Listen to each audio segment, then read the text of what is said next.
Picture this. It's a freezing winter night, the kind that bites your skin like a swarm of icy wasps. Your breath turns to frost in the air, and every bone in your body shivers under flimsy wool blankets. Basically, you're a human popsicle. Now imagine living in those conditions without any central heating, electric blankets, or even hot water bottles. This was daily life for Vikings, fierce warriors and explorers who conquered the icy seas and snow-covered lands of Scandinavia. But here's the mind-boggling part. They fashioned metal tools and weapons that were up to 10 times stronger than you'd expect for their time. So, how on earth did they manage to create such insanely durable metal in the middle of winter, with nothing but wood fires and animal fat? Today, we're diving into the secret Viking superpower that turned their metalwork into something that still baffles scientists and blacksmiths alike.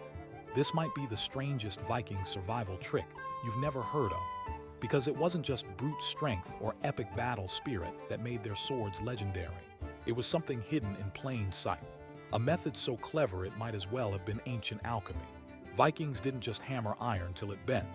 They combined nature's elements and obscure techniques that increased the metal's strength and resilience more than tenfold. Think of it as the medieval equivalent of upgrading your phone's battery to last 10 times longer, or turning your old jacket into a high-tech heated vest. By the end of this story, you'll see Vikings not only as fearless raiders, but as invisible scientists who cracked a material code that we still struggle to fully replicate today. Imagine standing on a fjord, the wind howling like a pack of wolves, your skin numb and aching. In that moment of survival, every tool mattered, not just for fighting, but for building shelter, preparing food, and staying alive. The secret weapon. The Vikings uncovered a process that drastically improved the purity and structure of their metal. Instead of just hitting iron with a hammer until it shaped, they mastered a technique known as pattern welding. But here's the catch. It wasn't just a fancy way to make cool, swirling designs on swords, which it also did. It's actually the ancient version of modern-day composite materials, like carbon fiber or graphene, except forged from layers of iron and steel, folded repeatedly to create a blade much stronger and more flexible than any piece of raw metal. How did this work? Picture your favorite chocolate bar, with layers of different textures and flavors creating a perfect balance. Vikings did something similar with metal. They took different grades of iron and steel, heated them to blistering temperatures close to 22 degrees Fahrenheit, then hammered and folded them like an ancient iron croissant. This layering trapped impurities inside, preventing cracks and weaknesses. The result? A blade with microscopic layers acting like nature's own shock absorbers, distributing impact energy so the sword didn't shatter but bent and flexed with the wielder's will. Scientists today call this layering lamellar structure, and it's the same principle researchers use when designing bulletproof vests and airplane wings. But the Vikings' genius didn't stop at folding metal. Here's where it gets even crazier. They used a special cooling process to change the metal's internal crystal arrangement. Think about how you chill ice cream faster with salt sprinkled on the ice. Vikings applied a kind of natural quenchant, a substance to rapidly cool the heated metal that transformed the iron from brittle to tough. Modern blacksmiths call it quenching, but Vikings did it with a mysterious cocktail of water, salt from the sea, and in some cases, even animal fats or blood. Why blood? Because it contains proteins that alter the cooling speed and elemental balance inside the iron. It sounds like a Viking recipe straight out of a myth, but evidence from archaeological digs shows traces of these organic compounds embedded right in the ancient blades. This process turned their swords into nature's version of Gore-Tex, both waterproof and incredibly tough without being heavy. Now, here's a wild modern comparison. Think about your smartphone's protective glass. It's built to absorb shocks without cracking, thanks to layers of special treatments and materials. The Vikings, through sheer experimentation, stumbled into creating metal that had a similar shock-absorbing ability. A sword forged with this technique could endure multiple blows without losing its edge, a critical advantage when fighting for your life on a frigid battlefield. Imagine swinging a blade that stayed sharp through dozens of fights, while your enemy's rusted crap sword snapped after just one. That's not just craftsmanship, that's material science playing out in the Viking Age. But wait, the Viking metal secret goes deeper still. Their mastery of temperature control in the forge was nothing short of wizardry. Without modern thermometers or oxygen pumps, they used the fire's color as a thermometer, something that would seem impossible to us today. Blacksmiths were trained to observe subtle changes in flame hues, from deep orange to bright yellow to almost shimmering white, each signaling specific temperature ranges critical for getting the metal just right. Heating metal too long or not enough would ruin its strength, so they operated with the precision of surgeons, guided entirely by their eyes and instincts. It's the medieval equivalent of a NASA engineer relying on the glow of rocket flames to adjust fuel flow. Except their rocket was an iron sword intended for battle in the blood-soaked snow. And here's another twist. The Vikings weren't alone in this quest. They traded this metal mastery with distant cultures across Europe and Asia, spreading their techniques far and wide. But evidence suggests that Scandinavian craftsmen had access to unique iron ores rich in phosphorus, a natural element that enhanced hardness without compromising flexibility. Phosphorus content in their ore could reach up to 0.1-0.2%, which may seem tiny, but was enough to significantly improve metal quality. Modern metallurgists have found that even fractions of a percent of certain elements can make or break the performance of steel. It's as if the earth itself was lending a helping hand, subtly flavoring Viking swords with trace elements that modern factories still try to mimic. But all that metal strength would be pointless without proper care. Vikings believed in maintaining their weapons like a living thing, cleaning, oiling, and sometimes applying mixtures of animal fat and resin to protect from rust. These natural anti-corrosion layers worked like ancient spray waxes on your car, creating barriers that kept moisture away from metal surfaces even in the wettest, coldest Scandinavia. Picture a warrior wiping his sword after a rainy raid, knowing his survival depended not just on his fighting skill, but on the invisible armor of chemicals his ancestors discovered by trial and error. So far, we've talked about the physical and chemical secrets behind Viking metal's incredible strength: pattern welding, quenching with mysterious organic compounds, temperature mastery, and rare ore composition. But here's where the story turns even more fascinating. These techniques also influenced Viking culture and survival strategies. A sword forged to bend but not break was not just a tool of war but a symbol of resilience, passed from father to son, carrying stories encoded in its very layers. It highlights how Vikings weren't just cold killers but inventive families who understood the intimate connection between their tools, their environment, and their survival in one of the harshest climates on Earth. And it didn't stop at swords.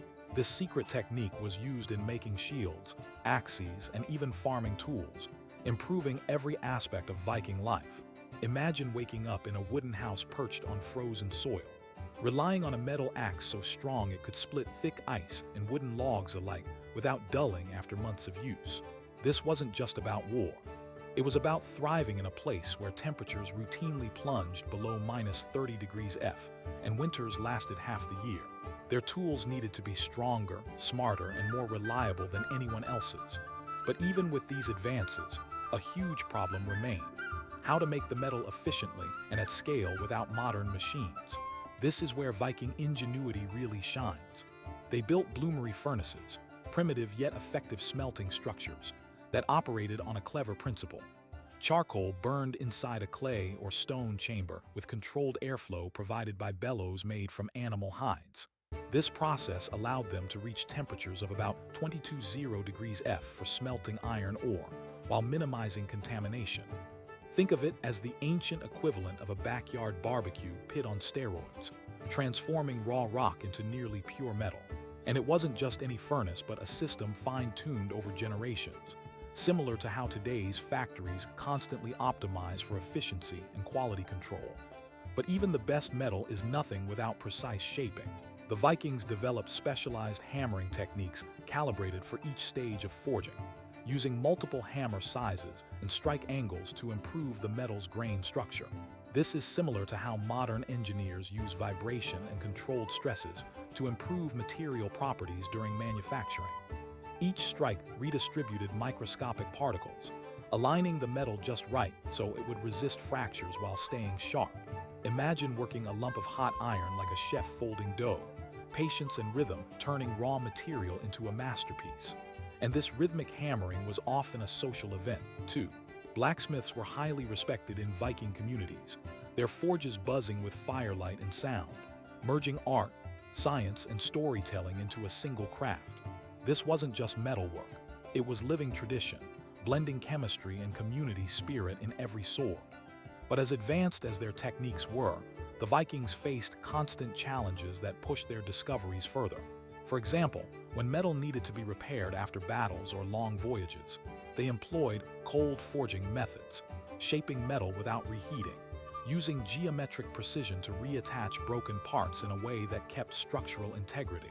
This is like patching a torn fabric with invisible stitches, an ancient blend of artistry and engineering that allowed warriors to extend the life of their most valuable possessions when resources were scarce. And all this metal mastery tied into the bigger story of Viking survival, the incredible adaptation to the brutal Nordic environment. Every winter, temperatures averaged about -13 degrees F, dropping even lower in the north. And remember, snow wasn't just an obstacle, it was a constant threat to their homes, crops, and mobility. Their tools had to work flawlessly: axes for chopping wood, shovels for clearing paths, knives for dressing animals, all shaped by their secret metal strengthening techniques. Without these tools, winter would have been a land of death, not conquest. And so, each fold of a Viking sword, each carefully calibrated hammer strike, represented not only a technological breakthrough, but a tiny act of defiance against the cold, the dark, and the uncertainty of their world. It's a story that reminds us that human creativity and resilience are as much a part of survival as raw strength. Because sometimes the sharpest weapon isn't the sword, but the knowledge hidden in its layers. But here's the kicker. While modern metallurgy has achieved incredible breakthroughs, many of these ancient Viking metal secrets were forgotten for centuries, only recently being rediscovered through painstaking archaeological work and experimental archaeology. Modern-day smiths trying to replicate Viking swords often hit dead ends, slowly realizing that Viking ironworking wasn't just about recipes but intuition, natural elements, and a deep connection with their environment. It's the lost science that reminds us there's still so much to learn from the past. So the next time you think of Vikings, don't just picture rugged warriors charging across frozen battlefields. Imagine instead master craftsmen working by flickering firelight, carefully folding and forging metals, mixing sea salt and animal fat in secret recipes, and tuning their furnaces by flame color. Their secret wasn't just iron and fire. It was a profound understanding of nature itself, turned into metal so powerful it outlasted foes and centuries alike. And that secret, buried in the folds of their blades, changed history in ways few realize. But this story is far from over. Up next, we'll unravel the mystery of the actual chemical reactions that occurred during Viking forging, and how they controlled them without modern tools. Plus, you'll discover how Vikings used their metalworking skills to build technology that seemed centuries ahead, setting the stage for innovations still relevant today. Stick around, because the second part reveals exactly how Vikings turned raw elements into living legends, metallic miracles forged in fire and ice. Imagine holding a Viking sword in your hand, the cold metal still humming with the energy of centuries past. You feel its weight, not just in pounds, but in history and hidden science. Now, what if I told you that the secret that made their blades 10 times stronger isn't just about folding iron or mastering the flame? It's embedded deep in microscopic chemical reactions happening in every fold, every quench, every strike. Chemical dances Vikings controlled without any fancy lab, only their senses and secrets passed down from father to son. This wasn't magic, nor brute force. It was chemistry mastered in fire. Here's the truth. The Vikings unlocked a process called carburization, where iron absorbed carbon under precise conditions, transforming into steel with properties far beyond ordinary iron. But what's wild is how they controlled this without thermometers or digital sensors.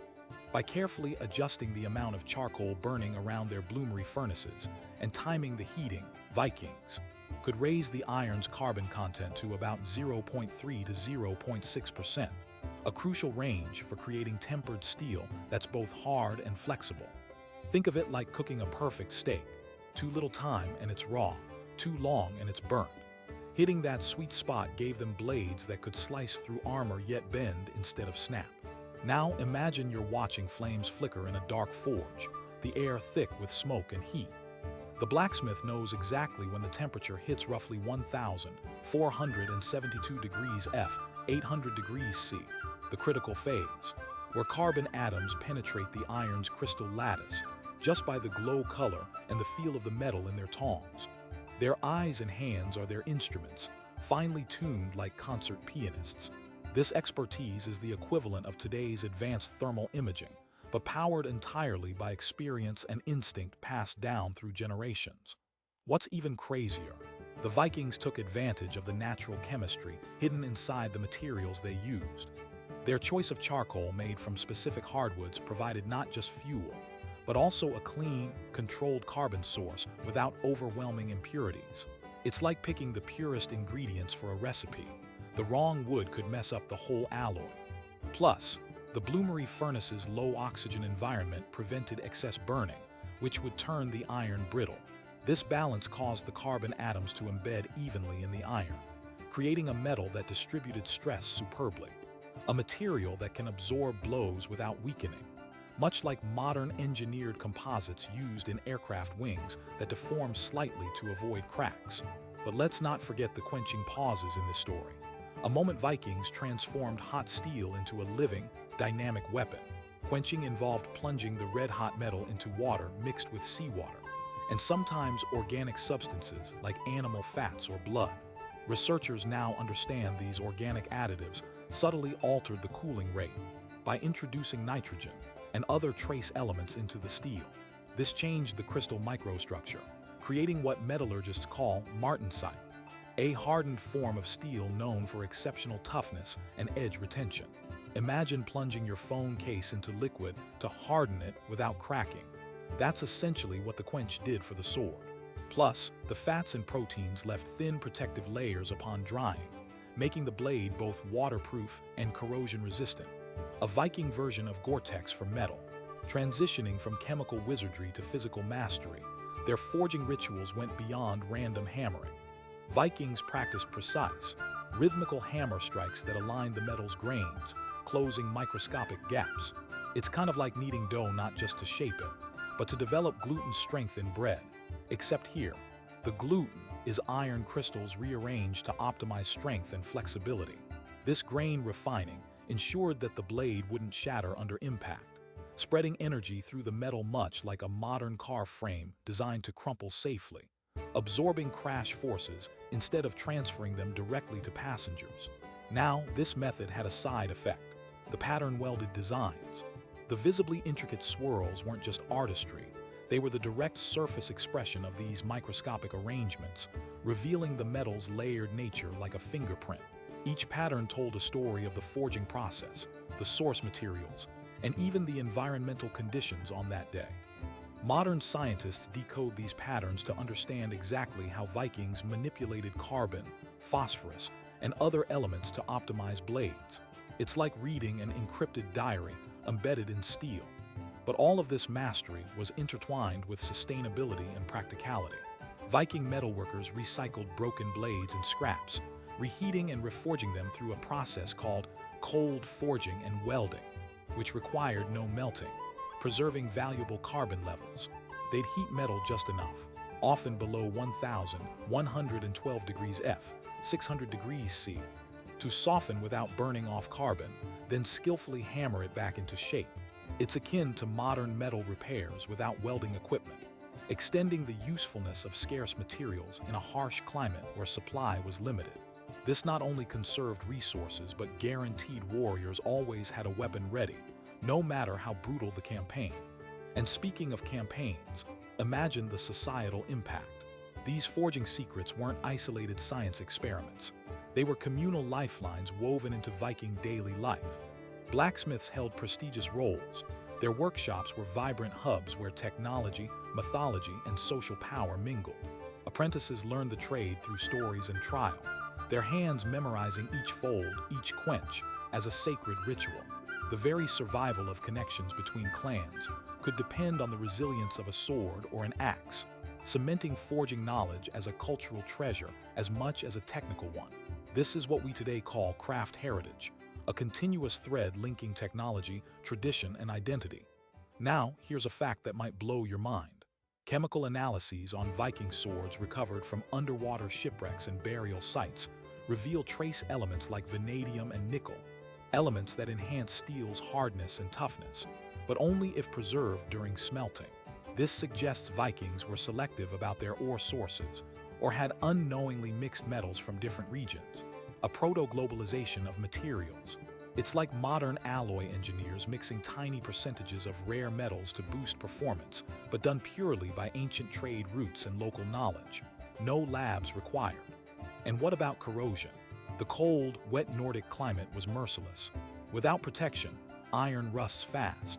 Vikings combated this with a combination of natural oils, animal fats infused with aromatic resins, and stored weapons wrapped in wool or leather treated with these mixtures. This dual approach acted like primitive anti-corrosion coatings, quite similar to modern rust inhibitors that bond chemically to metal surfaces. If you picture a Scandinavian rainstorm battering a longship's deck, the sword inside wasn't just dry, it was shielded against moisture penetration, ensuring it remained sharp and strike-ready. But the unbelievable part is how this ancient science took Vikings beyond mere survival to dominance. Superior weapons gave them the edge during raids, settlement, and defense. Their technology did not just match their environment, it transformed it. Imagine trenching through hardened frozen ground with axes, so resilient they never dulled, building longhouses with iron nails that resisted corrosion for decades. Their metalwork forged not only weapons of war but the tools of civilization, enabling Vikings to thrive in some of Earth's harshest conditions. This hidden mastery even influenced modern metallurgy. Structural steel used in today's bridges and skyscrapers owes much to the early ancient understanding of grain structure and alloying. Legacies brought forward, totally unknowingly, from these Nordic smiths battling frost and fire centuries ago. The Vikings' fusion of observation, intuition, and repeated experimentation mirrors the very essence of scientific method, precisely because survival demanded it. So, why was this knowledge lost? As the centuries unfolded, smelting techniques shifted, iron ores changed, and industrialization introduced new alloys. The nuanced artistry of Viking metal vanished into the mists of time. It took centuries of mining, archaeological analysis, and experimental smelting to piece the puzzle back together, reminding us that even the most advanced technologies can be fragile when human culture shifts. In the end, the Viking secret wasn't just about making metal 10 times stronger. It was about human ingenuity thriving against the odds, a story of adaptation, resilience, and the relentless pursuit of mastery over nature. Each sword fold symbolized countless hours of trial and error. Each quenched blade carried the weight of survival instincts honed over generations. Maybe what we really hold when admiring Viking weapons is not just iron sharpened to perfection, but a legacy of creativity embedded in every layer. So next time the cold bites and your phone battery dies or your tools wear thin, remember the Vikings, how they wielded fire, earth, and their own senses to forge miracles in ice. Their legacy challenges us to see beyond brute force, to tap into curiosity and craftsmanship, and to honor the wisdom hidden in the smallest atom's arrangement. The metal might be ancient, but its story is timeless, a testament to human perseverance, to family bonds forged in hardship, and to a future built on the lessons burned into fire and steel.